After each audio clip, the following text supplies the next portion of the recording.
আসসালামু আলাইকুম বন্ধুরা, আমি আজকে নিয়ে চলে এসেছি চালের আটার নমকিন রেসিপি। দেখুন, এটা কিন্তু খুবই মচমচে এবং খুব সুন্দর এবং তাড়াতাড়ি হয়ে যায়। এটা কিন্তু বাচ্চারা কিন্তু খুব পছন্দ করবে এটা, কেননা এতে কোনো স্পাইসও নেই, নোনতা ভাব। যারা কিন্তু নোনতা খেতে পছন্দ করেন, এটা বড়রাও কিন্তু খেতে পারেন। তার জন্য আমি নিয়ে নিলাম 2 কাপ চালের আটা, হাফ কাপ ময়দা, এরপরে নিয়ে নিচ্ছি লবণ, এরপর নিয়ে নিচ্ছি আমি নর্মাল জল নিচ্ছি। এবারে দিয়ে ভালো করে একদম জল জলে করে মাখিয়ে নিব।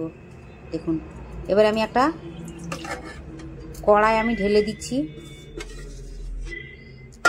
দিয়ে আমি আঁচে বসিয়ে দিব। এটাকে কিন্তু ভালো করে মাখিয়ে নিতে হবে একদম জল জলে করে। এবারে কড়াটাকে প্যানে বসিয়ে দিয়েছি।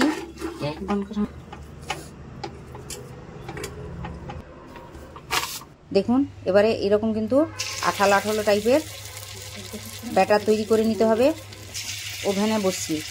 তারপরে আমি এবারে তেল গরম করতে বসিয়েছিলাম, ওতে কিন্তু এরকম ছোট ছোট করে গুলগুলার শেপ করে কিন্তু ছেড়ে দিব। এবারে একদম এক সাইড হয়ে গেলে ওলট পালট করে এরকম লাল লাল মতো হয়ে গেলে কিন্তু তুলে নিব। দেখুন কত সুন্দর হয়েছে, এটা কিন্তু খুবই মচমচে হয়েছে এবং খুবই টেস্টিও হয়েছে। এটা কিন্তু বাচ্চা থেকে বড় সবাই কিন্তু পছন্দ করবে। রেসিপিটা পুরো ভিডিওটা দেখার পরে রেসিপিটা কেমন হয়েছে অবশ্যই কমেন্ট করে জানাবেন।